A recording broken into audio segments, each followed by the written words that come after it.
So sir finally welcome to my podcast. Thank you అండి. So చాలా రోజులకి ఎప్పటి నుంచి అనుకుంటే ఈ రోజు కుదిరింది. అవును, ఈ రోజు అయితే చాలా ఇన్సైట్స్ మీ దగ్గర తీసుకుందాం అనుకుంటున్నా. అండ్ ఈ రోజు పాడ్కాస్ట్ కంప్లీట్ రాగా పెడదాం. ఉన్న క్వశ్చన్స్ అన్ని మిమ్మల్ని అడదాం అనుకుంటున్నా. యంగ్ జనరేషన్, స్టూడెంట్స్, మోటివేషన్, రకరకాల ఆస్పెక్ట్స్ మీద డిస్కస్ చేద్దాం sir. So before starting the session నా ఫస్ట్ క్వశ్చన్ ఇదే ఉంటుంది స్టార్టింగ్. లైక్ ఎవరైనా ఆకెళ్ళ రాఘవేంద్ర గారు అంటే వాట్ ఈస్ యువర్ ఆన్సర్? అంటే అవతల వాళ్ళ పాయింట్ ఆఫ్ వ్యూలోనా నా పాయింట్ ఆఫ్ వ్యూలోనా? మీ point of view sir. Akella Raghavendra ఒక్క మాటలో చెప్పాలి అంటే కంటిన్యూస్ అప్డేటెడ్ పర్సనాలిటీ అండి. తన యొక్క లోపాలని ఎప్పటికప్పుడు తెలుసుకుంటూ, తన యొక్క బలహీనతలను ఎప్పటికప్పుడు అర్థం చేసుకుంటూ మూవ్ ఆన్ అయ్యే పర్సనాలిటీ అంటే సార్. నిరంతరము ఒక అన్వేషణ, సెర్చింగ్, సంథింగ్ చెయ్యాలి అనే తపన, ఇది ఆకెళ్ళ రాఘవేంద్ర అంటే నా దృష్టిలో. సార్ ఇవన్నీ పక్కన పెడితే ప్రొఫెషనల్లీ ఆకెళ్ళ రాఘవేంద్ర గారు అంటే ఎలా తెలుసు? అంటే నేను విన్నంత ప్రకారం ఐఏఎస్ ట్రైనింగ్ చేస్తారని చెప్పేసి, చాలా మంది ఐఏఎస్ పీపుల్ని మీరు క్రియేట్ చేశారని, కొన్ని వేల మందికి మీరు ట్రైన్ చేశారు అనే పాయింట్లోనే నేను మీకు అట్రాక్ట్ అయ్యాను యాక్చువల్లీ. ఎందుకంటే చాలా మంది సివిల్ ఆస్పిరెంట్స్ అవ్వాలని చెప్పేసి చాలా ఒక డ్రీమ్, చాలా మందికి ఒక కైండ్ ఆఫ్ గోల్ లాగా పెట్టుకొని, అండ్ తెలుగు రాష్ట్రాలలో కూడా చాలా మందికి అది చెయ్యాలని ఉంటుంది. కాకపోతే దానికి ఒక రోడ్ మ్యాప్ అనేది ప్రాపర్ గా తెలియదు సార్. ఏదో చూసి తెలిసి తెలియని నాలెడ్జ్ తోటి ఇది చేయాలి, అది చేయాలి, ఒక ఇన్స్టిట్యూట్కి వెళ్ళిపోవాలి, ఒక కోచింగ్ సెంటర్ వెళ్ళిపోతే అయిపోతాం అనే పాయింట్ లో ఉన్నారు.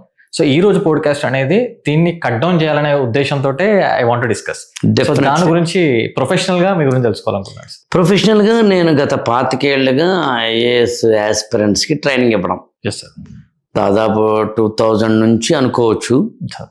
2000 నుంచి 2003 వరకు అక్కడెక్కడ వర్క్ చేయడం లాంటివి చేసిన. 2003 నుంచి కంప్లీట్గా అందులోనే ఉండడం అనేది.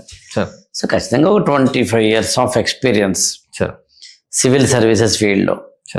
సంవత్సరానికి ఆన్ యావరేజ్ అన్ని కోచింగ్ సెంటర్లో, అన్ని చోట్ల ఒక 1000 మందికి మనం ప్రత్యక్షంగా కోచింగ్ ఇచ్చామని అనుకున్నా, గత 25 సంవత్సరాల్లో 25,000 మంది డైరెక్ట్గా మన యొక్క శిష్యుల నుండి స్టూడెంట్స్ ఉన్నారని అనుకోవచ్చు. Okay sir.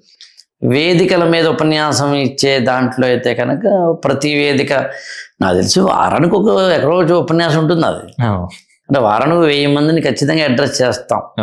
అలా చూసుకుంటే గత 10-15 ఏళ్లలో లక్షల మందిని మనం రీచ్ కాగలిగామని అర్థం. అండ్ నేను చూసిన దాని ప్రకారంగా మీకు యూట్యూబ్ లో కూడా ఉంది ఛానల్ ఒకటి. యూట్యూబ్ లో కూడా మీరు ఐఏఎస్ రిలేటెడ్ కొంచెం మాట్లాడడం కానీ, లేకపోతే మోటివేషన్ రిలేటెడ్ కానీ చాలా వరకు నేను చూసింది. అండ్ ఇప్పుడు ఫిజికల్ గా మీరు చెప్పేదానికి ఇప్పుడు డిజిటల్ గా మీరు వచ్చేసారు. అవును. నేను బేసికల్ గా నా దాంట్లో ఎక్కువ డిజిటల్ మార్కెటింగ్ రిలేటెడ్ కనెక్ట్ చేస్తాను. ఎందుకంటే ఇప్పుడు ప్రెసెంట్ ఇండియా కానీ వరల్డ్ కానీ మొత్తం డిజిటల్లీ అడ్వాన్స్ అయిపోయింది. నో డౌట్ లోకేష్ గారు, నో డౌట్. ఇవాళ ప్రపంచం అంతా డిజిటలైజేషనే. ఫ్యూచర్ అంతా డిజిటల్ మార్కెటింగే ఉంది.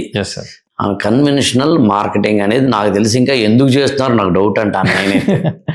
కొన్ని రోజులైనా పోతాయి సార్. కన్వెన్షనల్గా అలవాటు పడిపోవడం వల్ల ఏమో తప్ప. పేపర్ యాడ్ ఉందండి, పేపర్ యాడ్ మీద పెట్టే లక్షల కన్నా ఒక డిజిటల్ మార్కెటింగ్ మీద పెట్టే లక్షల్లో ఎక్కువ ప్రొడక్ట్ కానీ ఎక్కువ మనకి అవుట్పుట్ గానీ వస్తుంది. Yes sir.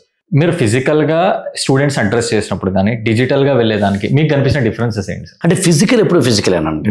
నేను ఒక క్లాస్ రూమ్ లో కానీ, ఒక ఉపన్యాసంలో కానీ మాట్లాడింది ఏదైతే ఉంటుందో అది ఫిజికల్ గా మన ఎమోషన్స్ ని, మన యొక్క బాడీ లాంగ్వేజ్ ని, మన యొక్క ధారాళంగా మాట్లాడే శక్తి, ఇవన్నీ కూడా ఖచ్చితంగా ఫిజికల్ ఇన్వాల్వ్మెంటే.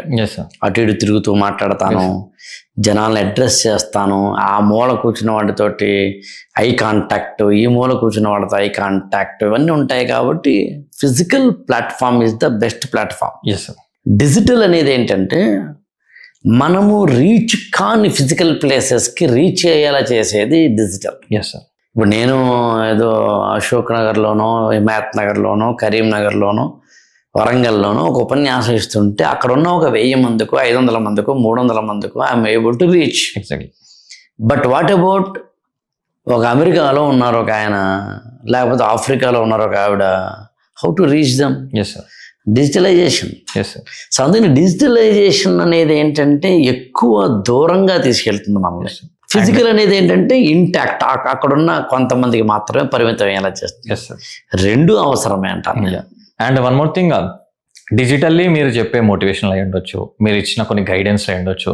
చాలా మంది కూడా ఏంటంటే లైక్ వాళ్ళు ఎప్పుడైనా యూట్యూబ్లో సెర్చ్ చేస్తున్నప్పుడు, అది చూసినప్పుడు, వాడు డౌన్ఫాల్ అయినప్పుడు కూడా చూసి మోటివేట్ అయ్యే ఛాన్సెస్ ఖచ్చితంగా ఉంటాయి. ఇప్పుడు క్లాస్లో చెప్పేది వింటాడు, మర్చిపోతాడు. ఒక టైంకి యూట్యూబ్ అనేది ఎప్పటికి ఉంటుంది, వాడు ఒకవేళ వాడు డౌన్ అవుతున్న టైంలో ఆ ఒక్క వీడియో వాడిని మళ్ళీ పుష్ చేస్తాడు. అవును, యు ఆర్ అంటే 100% రైట్. ఎలా అంటే వాడు డౌన్ అయిన ప్రతిసారి చూసుకోవచ్చు. Exactly true. కాబట్టి అది రైటే. Yes sir. IAS for All ఛానల్ని సబ్స్క్రైబ్ చేసుకోండి, లైక్ చేయండి, షేర్ చేయండి.